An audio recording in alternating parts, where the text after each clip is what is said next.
2024কে বিদায় জানিয়ে 2025-এর আগমন ঘটতে চলেছে প্রতিটি জায়গার পাশাপাশি বীরভূমের বক্রেশ্বর ধামে। ইতিমধ্যে গোটা বঙ্গে শীতের আমেজ পড়ে গিয়েছে। ভ্রমণ পিপাসু মানুষেরা ইতিমধ্যেই বাইরেমুখী হতেও শুরু করেছে। সামনেই শীতের লম্বা ছুটি, আর এই শীতের মরশুমে বীরভূমে ভ্রমণে আসবেন, কারণ ভ্রমণ পিপাসু বাঙালি 1-2 দিনের ছুটি পেলেই চলে যায় দীঘা, পুরী, মন্দারমণিতে। আর এই সব নিয়ে মন ভরে গেলে ছুটে আসে বীরভূমে ভ্রমণের জন্য। বিশেষ করে বক্রেশ্বরে উষ্ণ প্রস্রবণ এবং তারাপীঠের তীর্থপীঠ ভ্রমণের জন্য পর্যটকেরা ভিড় জমান। ডিসেম্বর পড়তেই শীতের ছোঁয়া মিলেছে বঙ্গে, আর সেই সঙ্গে মানুষের ঘুরতে যাওয়া প্রবণতাও বাড়ছে পাল্লা দিয়ে। আধ্যাত্মিকতা এবং বিজ্ঞানে একসঙ্গে মেলবন্ধন তৈরি হয়েছে বক্রেশ্বরে।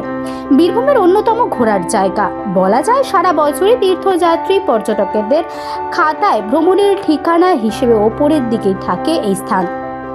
এবং কথিত রয়েছে, গরম জলের ঘাটে স্নান করলে রোগ মুক্তি ঘটে। তাই প্রতি বছর বীরভূমের বক্রেশ্বর ধামে এক অভাবনীয় চিত্র লক্ষ্য করা যায়।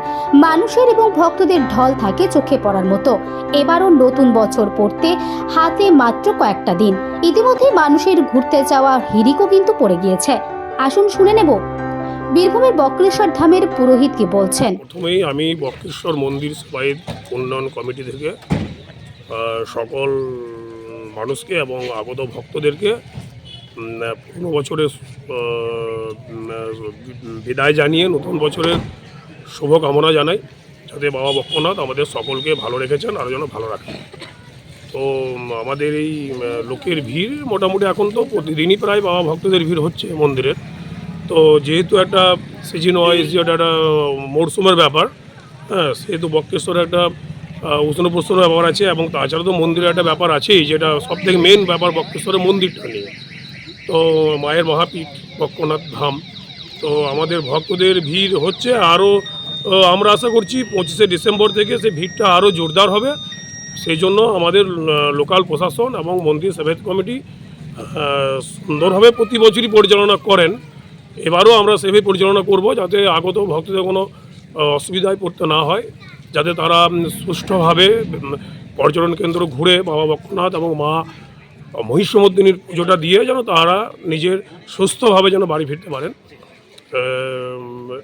যেহেতু আমাদের সবথেকে বেশি ভিড়টা 25শে ডিসেম্বরের পর থেকেই মেন ভিড়টা শুরু হয়, মানে এই ভিড়টা চলে মোটামুটি সমান তালে চলে দুর্গা পুজো পর্যন্ত। তারপরে একটু সামান্য ভাটা পড়ে বিভিন্ন রকম পরীক্ষা টরীক্ষার পর 2025 যে নতুন বছরে বিগত বছরের চেয়ে ভিড়টা আরও বাড়বে, আরও অনেক হবে। হ্যাঁ, কারণ বক্রেশ্বরটাকেও ধরুন সাজানো হয়েছে, এবং তাছাড়া মানুষ তো বেরোচ্ছে, এবং অনেক অনেক ভিড় হবে। আমরা যেটা আশা করছি অনেক ভিড় হবে আমাদের। তারপরে 25শে ডিসেম্বর থেকে ভিড়টা শুরু হয়। 1 জানুয়ারি তো লক্ষাধিক লোকের ভিড় হয় এখানে। হ্যাঁ, এবং যেহেতু একটা মেলার ব্যাপার আছে, পৌষ মেলার ব্যাপার আছে, সে আমাদের সারা জানুয়ারি মাসটা তো লক্ষাধিক লোকের ভিড় হবে, এবং ভিড়টা মানে আশা করছি আগের বছর এবারে বাড়বে, অনেক অনেক বাড়বে। আপনার নাম? আমার নাম দীপক মুখার্জি। আমি বক্রেশ্বর মন্দির উন্নয়ন সেবায়ত কমিটির